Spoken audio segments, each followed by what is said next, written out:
ನಂಜನಗೂಡಿನಲ್ಲಿ ಒಳ ಮೀಸಲಾತಿ ಜಾರಿ ಹಿನ್ನೆಲೆ ಮೂಲ ಜಾತಿ ತಿದ್ದುಪಡಿ ಹಾಗೂ ಜಾತಿ ಮತ್ತು ಆದಾಯ ಪ್ರಮಾಣ ಪತ್ರ ಪಡೆಯಲು ನಂಜನಗೂಡು ತಾಲೂಕು ಆಡಳಿತ ಕೇಂದ್ರದ ನಾಡ ಕಚೇರಿಯಲ್ಲಿ ಸೋಮವಾರ ಸಾರ್ವಜನಿಕರು ಬೆಳಿಗ್ಗೆಯಿಂದಲೇ ಸರದಿ ಸಾಲಿನಲ್ಲಿ ನಿಂತು ಕಾಯುವಂತಹ ದೃಶ್ಯ ಕಂಡುಬಂತು. ಜಾತಿ ಮತ್ತು ಆದಾಯ ಪ್ರಮಾಣ ಪತ್ರ ಪಡೆಯಲು ವೃದ್ಧೆಯರು, ರೈತ ಮಹಿಳೆಯರು, ನಿರುದ್ಯೋಗಿಗಳು ಸೇರಿದಂತೆ ನೂರಾರು ಮಂದಿ ತಮ್ಮ ದೈನಂದಿನ ಕೆಲಸಗಳನ್ನ ಬದಿಗೊತ್ತಿ ಬೆಳಗಿನ ಜಾವದಿಂದಲೇ ನಾಡ ಕಚೇರಿಗೆ ಆಗಮಿಸ್ತಾ ಇದ್ರು. ಆದರೆ ಅರ್ಜಿಗಳ ವಿಲೇವಾರಿಯಲ್ಲಿ ವಿಳಂಬವಾಗ್ತಾ ಇರೋದ್ರಿಂದ ಸಾರ್ವಜನಿಕರು ತೀವ್ರ ಅಸಮಾಧಾನವನ್ನ ವ್ಯಕ್ತಪಡಿಸ್ತಾ ಇದ್ದಾರೆ. ಗೃಹಲಕ್ಷ್ಮಿ ಯೋಜನೆಯ ಫಲಾನುಭವಿಗಳು ಕಡ್ಡಾಯವಾಗಿ ಜಾತಿ ಮತ್ತು ಆದಾಯ ಪ್ರಮಾಣ ಪತ್ರವನ್ನ ಸಲ್ಲಿಸಬೇಕು ಅಂತ ಸರ್ಕಾರ ಸೂಚಿಸಿರುವಂತಹ ಹಿನ್ನೆಲೆಯಲ್ಲಿ ಅರ್ಜಿದಾರರ ಸಂಖ್ಯೆ ಹೆಚ್ಚಾಗಿದೆ ಎಂದು ಸಾರ್ವಜನಿಕರು ತಿಳಿಸ್ತಾ ಇದ್ದಾರೆ. ಹಾಗೆ ಅಧಿಕಾರಿಗಳು ಕೂಡ ಹೇಳ್ತಾ ಇದ್ದಾರೆ. ಇದೇ ವೇಳೆ ವಯೋವೃದ್ಧರು ಮಾಸಿಕ ಪಿಂಚಣಿ ಪಡೆಯಲು ಆದಾಯ ಪ್ರಮಾಣ ಪತ್ರ ಅಗತ್ಯವಾಗಿದ್ದು, ಪ್ರಮಾಣ ಪತ್ರ ವಿತರಣೆಯಲ್ಲಿ ವಿಳಂಬವಾಗ್ತಾ ಇರೋದ್ರಿಂದ ಸಾಕಷ್ಟು ತೊಂದರೆ ಅನುಭವಿಸಬೇಕಾಗಿದೆ ಅಂತ ತಮ್ಮ ಅಳಲನ್ನ ತೋಡ್ಕೊಳ್ತಾ ಇದ್ದಾರೆ.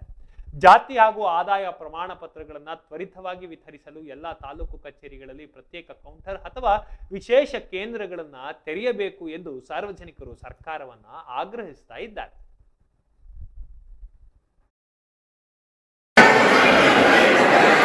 ಏನಾಗಿದೆ ಅಂದರೆ ನಾವು ಕ್ಯಾಸ್ಟ್ ಇನ್ಕಮ್ ಮಾಡಿಸ್ಬೇಕು ಪೆನ್ಷನ್ ತಗೊಳ್ಳೋಕ್ಕೆ. ವಯಸ್ಸಾದವರು ಅವ್ರು ನಮ್ಮ ತಂದೆ ತಾಯಿ ಬರೋಕ್ಕಾಗಲ್ಲ. ನಾವು ಬಂದಿದ್ದೀವಿ, ಬೆಳಗ್ಗೆ 6 ಗಂಟೆಗೆ ಬಂದಿದ್ದೀವಿ. ಇಲ್ಲಿ ಯಾವ ಅಧಿಕಾರಿಗಳು ಇಲ್ಲ, ಟೋಕನ್ ಯಾರೂ ಬಂದಿಲ್ಲ. ತುಂಬ ಜನ ಇದ್ದಾರೆ. ಮತ್ತು BP ಶುಗರ್ ಇರೋದ್ರಿಂದ ಅವ್ರಿಗೆ ತುಂಬ ಕಷ್ಟ ಆಗ್ತಾಯಿದೆ. ಬೇಗ ಟೋಕನ್ ಕೊಡ್ತಿಲ್ಲ, ಸಿಸ್ಟಮ್ ಎಲ್ಲ ಸರಿ ಇಲ್ಲ. ಇನ್ನೊಂದು 500 ಜನ ಇದ್ದಾರೆ. ಇಲ್ಲಿ ಒಂದು 2 ಕೌಂಟ್ರ್ ತೆಗೆದ್ರೆ 2-3 ಮಾಡಿದ್ರೆ ಬೇಗನಾದರೂ ಆಗುತ್ತೆ. ಅದು ಮಾಡಿಲ್ಲ. ಇಲ್ಲಿರೋದು ಒಂದೇ. ಹಂಗಾಗಿ ಇದು ಸುಮಾರು ದಿನ ನಾವು ಒಂದು ವಾರ ಬಂದು ಹೋಗಿದ್ದೀವಿ. ಊಟ ತಿಂಡಿ ಏನಿಲ್ಲ, ತುಂಬ ವ್ಯವಸ್ಥೆ ಸರಿ ಇಲ್ಲ ಸರ್. ದಯವಿಟ್ಟು ಇದಕ್ಕೇನಾದರೂ ಒಂದು ಪರಿಹಾರ ಮಾಡಿಕೊಡ್ತೀವಿ. ಜನಗಳಿಗೆಲ್ಲ ಅನುಕೂಲ ಆಗುತ್ತೆ. ತುಂಬ ಊರಿಂದೆಲ್ಲ ನನ್ನ ಹೆಸರು ನಿರ್ಮಲಾ ಅಂತ. ನಮ್ಮ ತಂದೆ ತಾಯಿಗೋಸ್ಕರ ಪೆನ್ಷನ್ ಸ್ಟಾಪ್ ಆಗಿದೆ, ಮೆಡಿಸಿನ್ಸ್ ಎಲ್ಲ ಕಷ್ಟ ಆಗಿದೆ, ಅದಕ್ಕೋಸ್ಕರ ಬಂದಿದ್ದೀವಿ.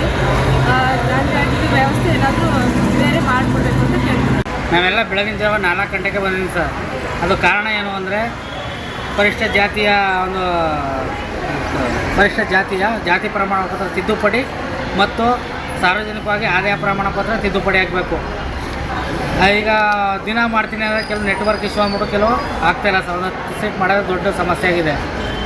ಈಗ ಬೆಳಗ್ಗೆ ಜನ ಪಾಪ ಎಷ್ಟೋ ಜನ ಮುದುಕರೆಲ್ಲ ಬಂದವ್ರೆ, ವಯೋವೃದ್ಧರು, ಎಷ್ಟೋ ಜನ BP ಶುಗರ್ ಐತೆ, ಟೈಮ್ಗೆ ತಿಂಡಿ ಇಲ್ಲ. ಈಗ ಅವ್ರೇನಾದ್ರು ಹೆಚ್ಚು ಕಮ್ಮಿ ಮೇಲೆ ತಾಲೂಕು ಆಡಳಿತ ಹೊಣೆ ಆಗುತ್ತೆ ಅನ್ಕೋತೀನಿ. ಇಲ್ಲಾಂದರೆ ಪ್ರತ್ಯೇಕವಾಗಿ ಕೌಂಟ್ರ್ ಥರದ್ದು ಜನರ ಸಮಸ್ಯೆ ಬಗೆಹರಿಸಬೇಕು. ಇಲ್ಲಾಂದರೆ ಖಾಸಗಿ ಈಗ ಸಾಮಾನ್ಯ ಸೇವಾ ಕೇಂದ್ರ ಇದೆ, ಮತ್ತು ಕಂಪ್ಯೂಟರ್ ಸೆಂಟರ್ ಇದೆ, ಮತ್ತು ಪಂಚಾಯತಿ ವ್ಯಾಪ್ತಿಯಲ್ಲಿ ಪಂಚಾಯತಿಗಳಿವೆ. ಅಲ್ಲೆಲ್ಲ ಕೊಟ್ಟು ತಿದ್ದುಪಡಿಗೆ ಅವಕಾಶ ಮಾಡಿಕೊಡ್ಬೇಕು.